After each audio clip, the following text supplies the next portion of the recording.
On a night of pouring rain in Wales on May 3rd, 1972, it seemed an ill omen hung in the air.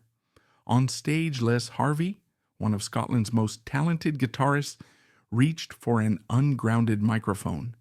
And then, in a horrifying moment, a flash of blue light, a population, and a deathly silence fell over the crowd of 1,000 people.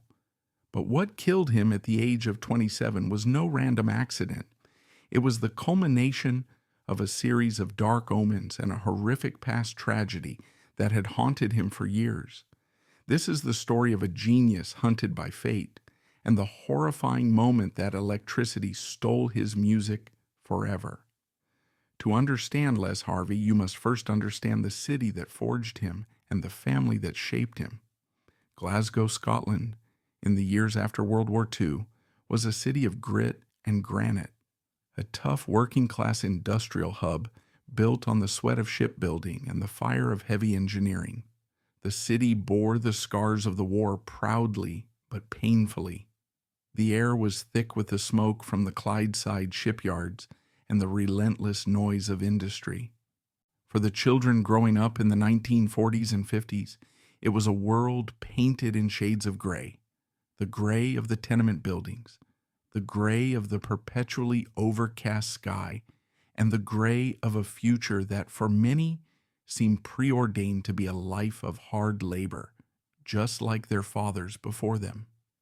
It was into this world, on September 13th, 1944, that Leslie Harvey was born. He was the younger son in a working-class household in the Goreballs, one of Glasgow's toughest districts, a place of crowded, often grim tenement housing. But the Harvey home was different. It was filled with music. Their father, a carpenter by trade, was also a gifted amateur musician who enjoyed performing in local venues. Music wasn't just a hobby in their house, it was a language, an escape from the harsh realities of the world outside their door. And in that house, there was a force of nature. His name was Alexander Harvey, born 9 years before Les.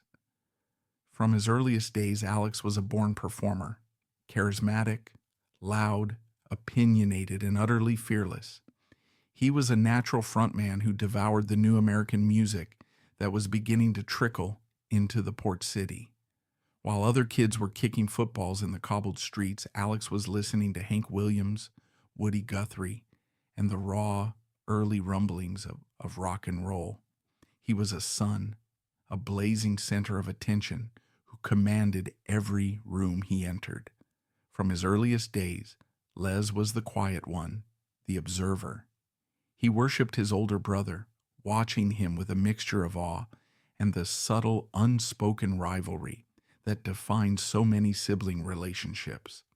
While Alex was the voice and the personality, Les found his own voice in the quiet contemplation of an instrument.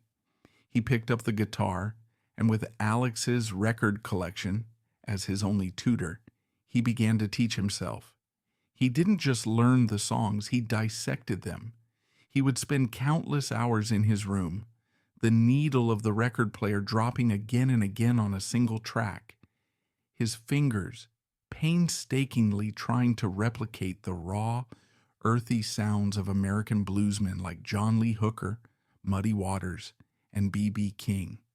The guitar became his private language, a way to express the deep well of feeling that his quiet, introverted nature kept hidden from the world. In the late 1950s, as the skiffle craze swept Britain, the two brothers began their musical journey together. They played in a series of local skiffle and rock and roll groups, with names that were as fleeting as their teenage years. Eventually, this coalesced into the Alex Harvey Soul Band. It was a classic dynamic, one that would define the first chapter of Les's life. Alex was the undisputed star, the singer with the powerful voice, the man who owned the stage. Les was his secret weapon.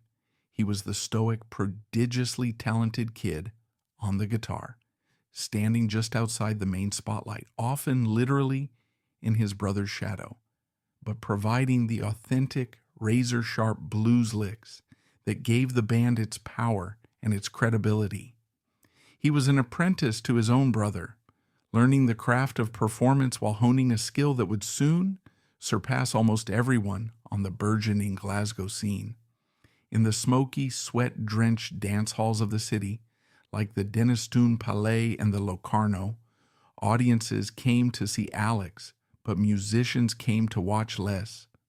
They saw a quiet teenager whose fingers moved with a fluidity and an emotional intelligence that was simply breathtaking.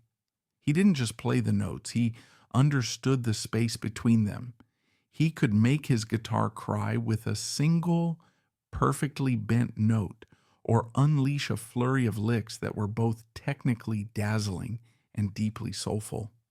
This period forged an unbreakable bond between the brothers, but it also cemented a psychological pattern. Les Harvey's identity was, from the very beginning, intertwined with his famous brother, a connection that was both a source of immense musical education and an inescapable shadow he would spend the rest of his short life trying to step out of. There are anecdotes from this time, whispered between local musicians, of moments when Les was offered a chance to front his own project, but turned it down, a quiet act of loyalty to the brother who was both his hero and his rival. By the mid-1960s, the Glasgow scene was evolving. The raw energy of rock and roll was giving way to the more sophisticated rhythm and blues influenced sound of the British beat boom. Les, now a young man and a seasoned musician, was ready to forge his own path. He joined a respected Glasgow group called the Blues Council. This was a significant move. For the first time, he was not just Alex Harvey's little brother. He was a key member of a band of his peers, a serious, dedicated blues outfit, where his intricate, soulful playing was the undisputed centerpiece. The band quickly gained a reputation as one of the tightest and most authentic blues acts in Scotland. In 1965, they released a single on the Parlophone label, a cover of a Graham Gouldman song called "Baby Don't Look Down." They seemed poised for bigger things. They were on the road constantly, living the life of a professional band, paying their dues in the unforgiving circuit of clubs and ballrooms across the UK. And then in March of 1965, fate dealt its first cruel hand. It was a dark omen, a cruel premonition of the danger that seemed to stalk Les Harvey's career. The band was traveling between gigs, tired but hopeful after a successful show, the van filled with the easy chatter and plans of young men living their dream. Then, in a sickening instant of screeching tires and shattering glass, their world was torn apart. A horrific crash, the sound of rending metal, and then a dead silence, broken only by the sound of rain on the wreckage.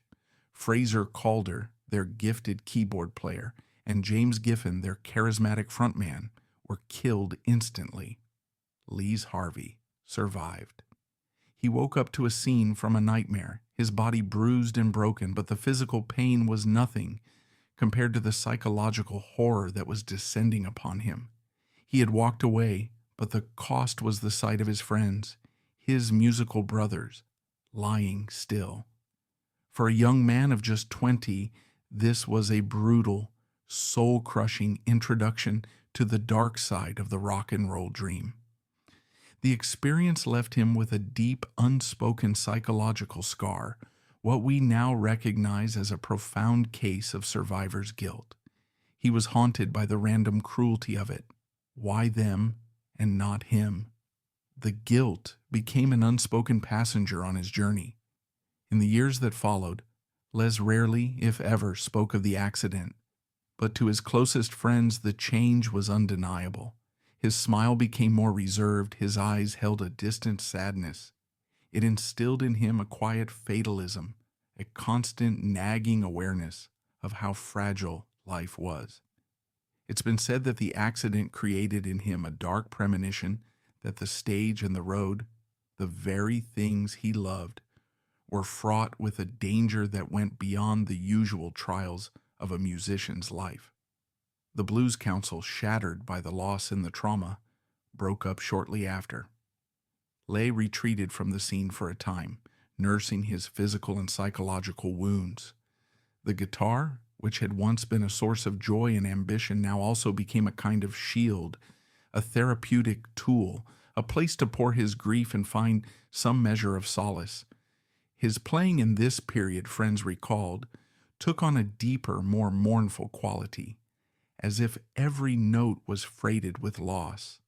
The ghost of that night on the road would follow him, a constant shadow at his heels, all the way to another stage in another city 7 years later. But before reaching that final fateful destination, Les first had to navigate a long and difficult road of grief and recovery. For a time after the horrific 1965 bus crash that claimed the lives of his bandmates and shattered the Blues Council, Les Harvey disappeared into the shadows of the Glasgow music scene.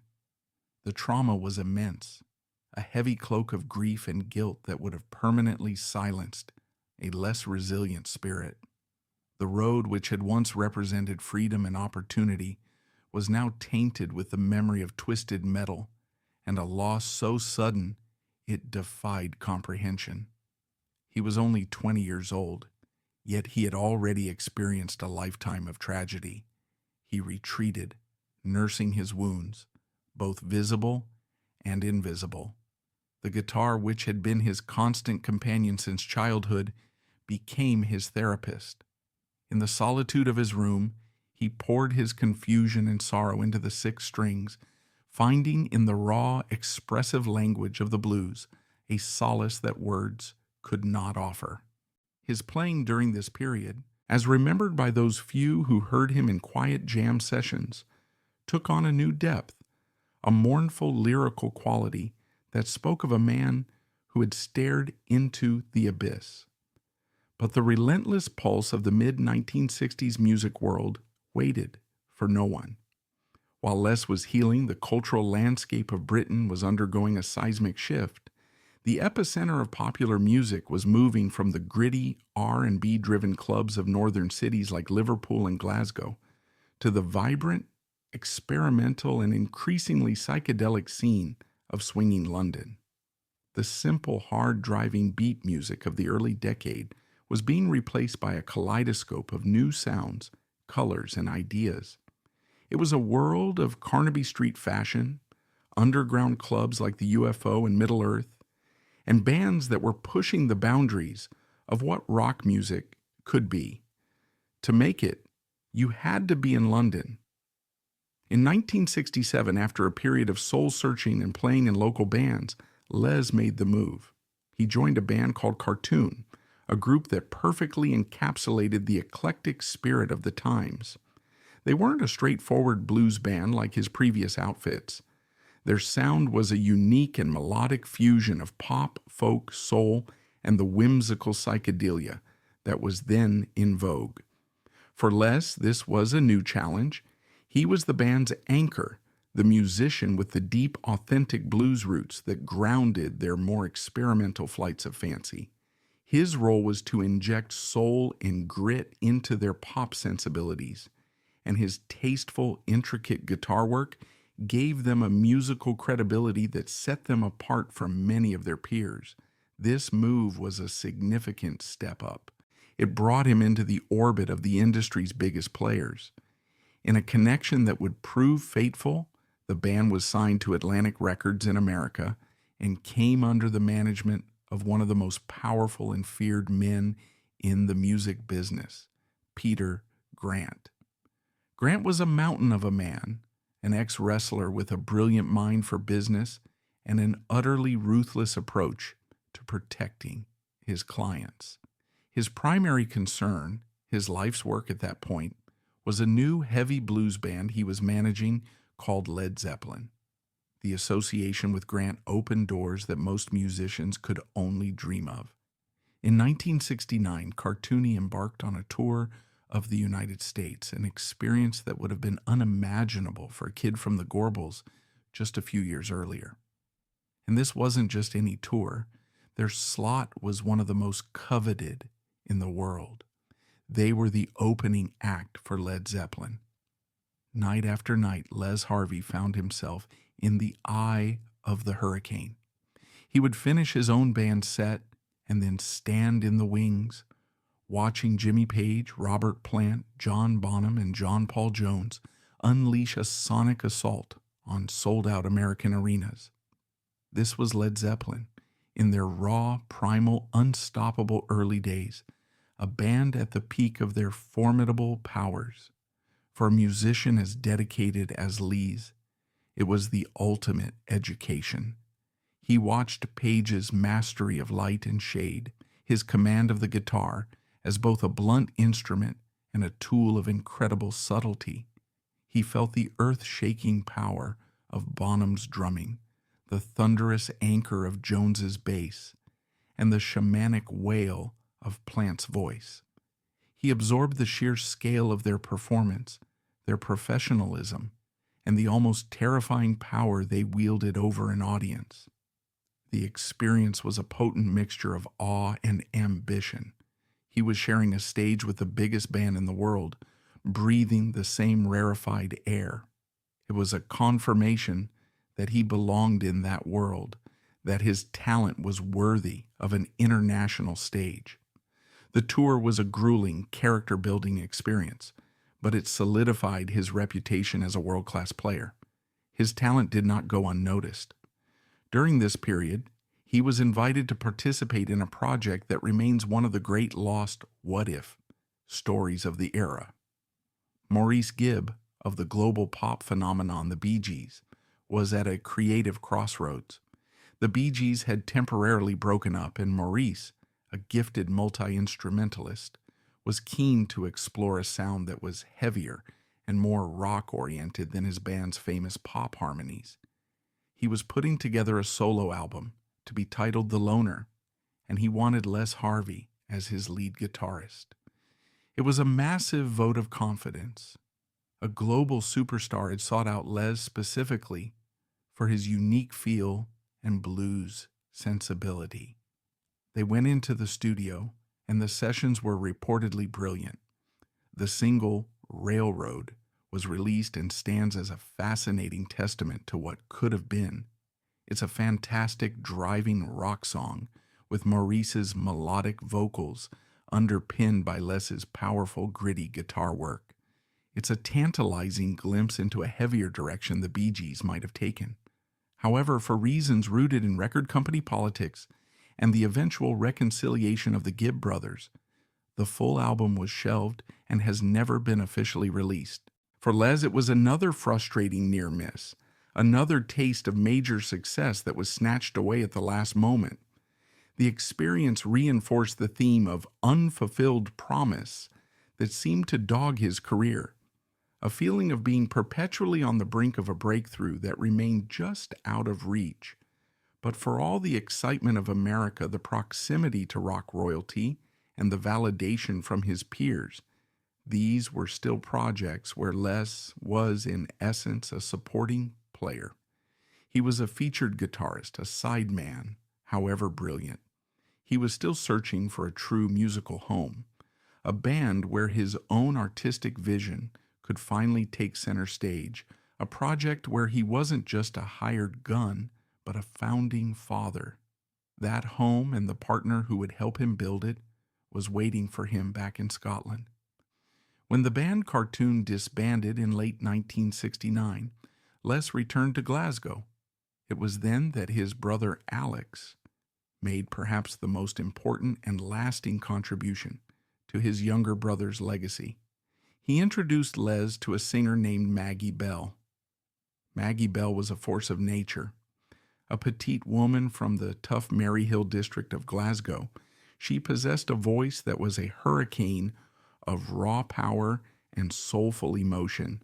She was a blues shouter in the classic tradition of Bessie Smith, but with the lung-bursting power of a modern rock singer. She was, without question, the most powerful female vocalist in Scotland. A Scottish Janis Joplin, who could command any stage and sing any band into submission. The musical chemistry between Les's lyrical, blues-drenched guitar and Maggie's commanding, visceral voice was not just good, it was instantaneous and undeniable. It was as if two halves of the same musical soul had finally found each other. He had the taste, the subtlety, and the deep blues knowledge that could provide the perfect frame for her vocal power. She had the raw, untamed energy that could elevate his intricate playing into something truly epic. They spoke the same language, a deep, intuitive understanding of the blues that transcended words. In that first jam session, a new world of musical possibilities opened up for both of them. They knew they had to form a band. With the powerhouse rhythm section of drummer Colin Allen and bassist James Dewar, and the addition of keyboardist John McGuinness, they formed a group they initially, and fittingly, called Power. The name was an understatement. Their live shows in the Glasgow clubs were a revelation, a sonic explosion fronted by the incredible dual engine of Bell's voice and Harvey's guitar. Word of this new supergroup quickly reached the ears of their old acquaintance, Peter Grant. Grant, who had witnessed Les's talent firsthand on the Zeppelin tours, immediately saw their immense potential. He signed on to manage them, bringing them into his exclusive and powerful stable of artists. In a stroke of inspiration, he suggested a new name, one that was more enigmatic and memorable, a name he'd borrowed from an old blues saying he'd heard, Stone the Crows. The lineup was set, the sound was forged, they had the most powerful manager in the world behind them. Les Harvey had finally found his band, and in Maggie Bell, he had found his musical soulmate, his creative equal. The years of paying dues, of standing in the shadows, of surviving tragedy and enduring disappointment were over. He was no longer Alex Harvey's little brother, or the opening act for a bigger band. He was the co-founder and the musical heart of what promised to be one of the most exciting new bands in the world. He was at last ready to step into his own spotlight, and the future looked as bright and limitless as one of his own soaring guitar solos. The dawn of the 1970s should have belonged to Stone the Crows. Armed with a formidable lineup, the powerhouse management of Peter Grant, and a record deal with Polydor, they exploded onto the burgeoning British rock scene not as hopeful newcomers but as a fully formed, undeniable force. They were a band's band, a group that commanded immediate respect from their peers for their sheer musicianship, their deep blues roots, and their electrifying live performances. At the very heart of this musical maelstrom was the symbiotic, almost telepathic partnership between Maggie Bell and Les Harvey. On stage, they were a study in perfect contrasts. Maggie was the fiery, tempestuous center of the storm, a whirlwind of emotion whose voice could soar from a tender, soulful whisper to a gut-wrenching, bourbon-soaked roar. Les was her anchor, the quiet eye of the storm. He stood often with a calm, focused intensity, letting his guitar do the talking. His playing wasn't about flashy theatrics. It was about feel, taste, and a profound emotional depth. He didn't just play riffs behind her. He spoke in conversation with her voice, weaving intricate, soulful melodies that anticipated her every cry and supported her every emotion. It was a partnership that felt both primal and incredibly sophisticated, the kind of rare chemistry that bands can spend a lifetime searching for. To see them on stage was to witness this conversation in real time. During a song like The Touch of Your Loving Hand, Maggie might hold a note, her voice filled with a raw, pleading vulnerability. Instead of just strumming chords, Les would respond with a delicate lyrical guitar phrase that seemed to answer her question, to soothe her pain. He never overplayed. He listened. He left space for her to breathe, and then filled that space with the perfect emotional counterpoint.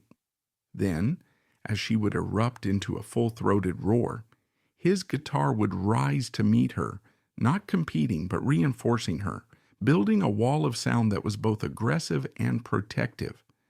It was a partnership of equals, a nonverbal language of shared soul. He was the anchor that allowed her to fly, and she was the fire that illuminated his quiet genius. In 1970, they unleashed this power on the world with 2 albums released in quick succession. Their self-titled debut, Stone the Crows, was a raw, powerful statement of intent. The cover itself was a piece of art, a stark black and white photograph that captured the band's gritty, no-nonsense attitude. The music within was a potent brew of heavy blues, soulful rock, and folk-tinged melodies, all driven by the powerhouse rhythm section and crowned by Bell's incredible voice and Harvey's masterful guitar. Tracks like The Touch of Your Loving Hand showcased their ability to blend heavy riffs with tender, emotional passages, while the epic I Saw America was a sprawling, multi-part suite that demonstrated their musical ambition. It was a stunning debut that immediately put them on the map. Just a few months later, they followed it up with Ode to John Law. The album was even heavier, more confident, and more aggressive. The title track, whose name is a Scottish slang term for the police, had a raw, anti-authoritarian feel, while songs like Things Are Getting Better showed off their tight, funky, and incredibly groovy interplay. They became a fixture on the UK festival circuit, sharing bills with the biggest names of the day at events like the Reading Festival. Their live shows became the stuff of legend. In an era of indulgent solos and theatrical pomp, Stone the Crows were a blast of raw, unfiltered honesty. They would walk on stage and simply burn the house down with a set that was both incredibly tight and wonderfully improvisational. Their true breakthrough, the moment when it seemed they were poised to conquer the world, came in 1971 with their 3rd album, Teenage Licks. The record was a critical triumph, widely hailed as their masterpiece. It captured the raw energy of their live show, but with a new level of songwriting sophistication and studio polish. The album was a perfect synthesis of all their strengths: the heavy, blues-drenched rock of their roots, the soulful ballads that showcased Maggie's incredible range, and a new, funk-infused swagger. Tracks like Big Jim Salter and Don't Think Twice were masterclasses in dynamic, powerful rock and roll. The band seemed unstoppable, on a trajectory that pointed directly toward the kind of global superstardom that their manager's other clients, Led Zeppelin, were enjoying. They were preparing for a major tour of America, a tour that everyone believed would be the one to break them wide open. However, behind the scenes of this rising success, the classic lineup was beginning to fracture. The relentless pace of touring and the pressures of the music business were taking their toll.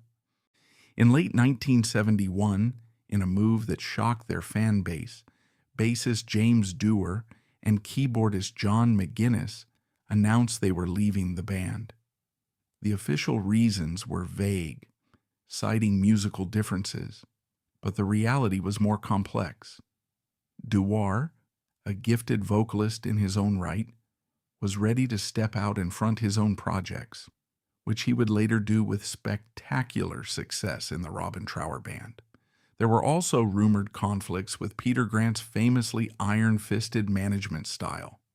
For Les, a man who valued loyalty and chemistry, the departure of 2 founding members was a significant blow. It was a subtle shift away from the raw, organic family that had started this journey together. They quickly recruited excellent replacements in keyboardist Ronnie Leahy and bassist Steve Thompson, and the band's momentum continued. But for those who had been there from the beginning, There was a sense that a small piece of the original magic was gone. Despite this, the bond between Les and Maggie remained the band's unshakable core. Their creative partnership had blossomed into a deep and abiding personal connection that was the bedrock of the band's existence. Les Harvey was no longer just Alex Harvey's little brother. He was the co-leader and musical architect of one of Britain's most exciting new bands, a guitarist whose unique soulful voice was finally being heard loud and clear. He had survived tragedy, paid his dues 10 times over, and was now standing on the precipice of the massive international success he had worked his entire life to achieve. The future looked limitless, a wide-open road waiting to be conquered. That road led to a place called the Top Rank Suite in Swansea, a port city in southern Wales, on the evening of May 3rd, 1972.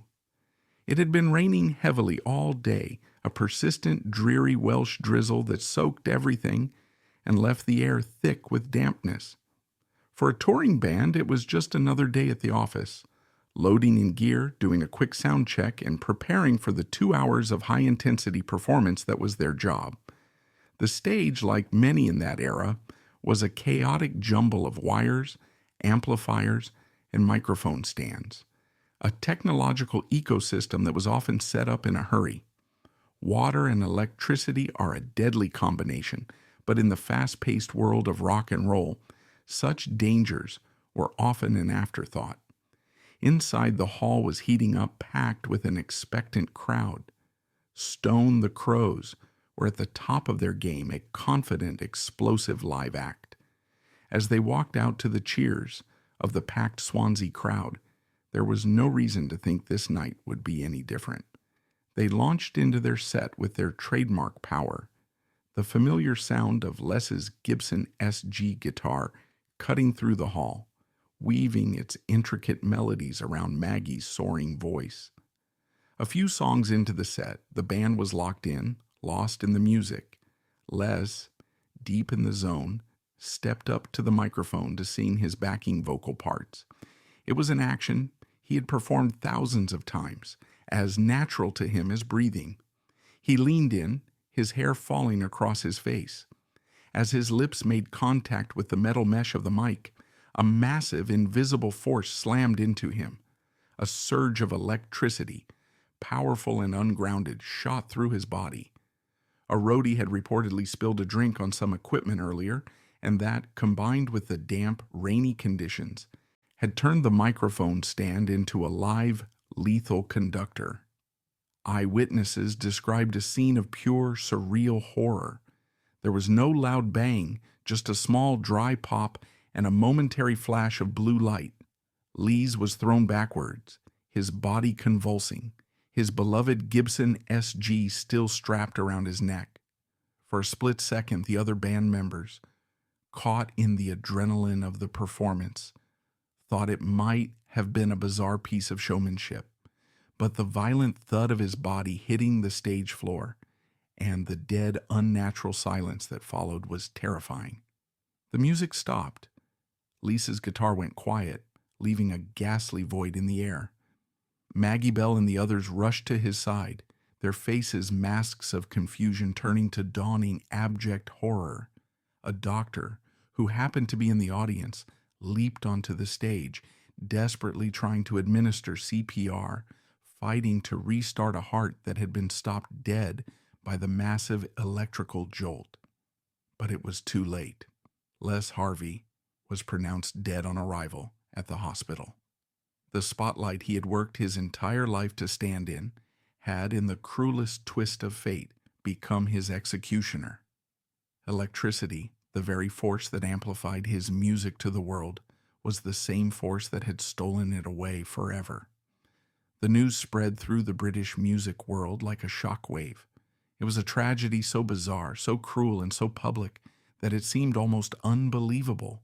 A brilliant life filled with so much promise had been extinguished in a random, horrifying instant.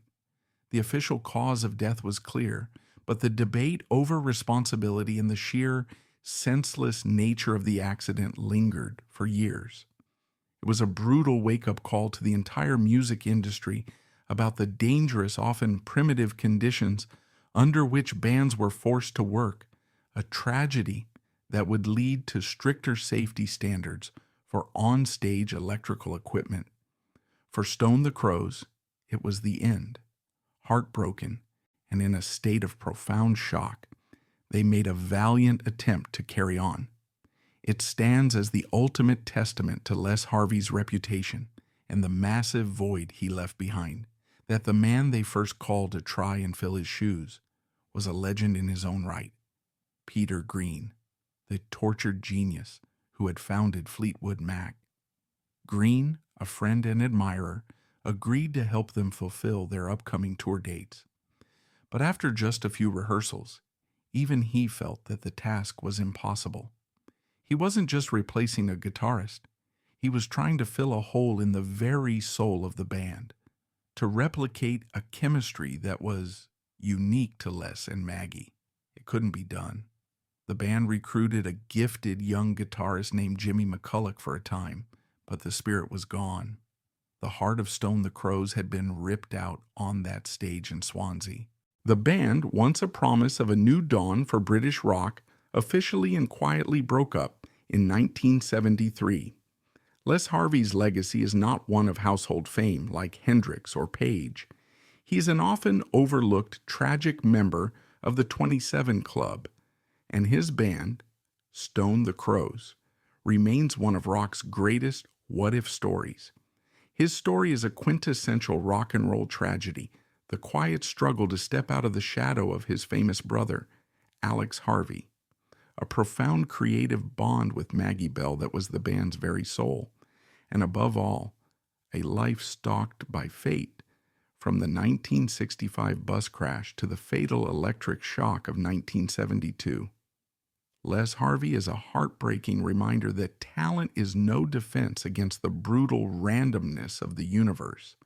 He never truly got his chance to shine, not for a lack of talent, but because he was denied the time. He is the quiet ghost on the edge of the rock and roll photograph, a tragic reminder that the brightest flashes of light are often the most fleeting, and that sometimes, in the most literal way imaginable, the music really can kill you.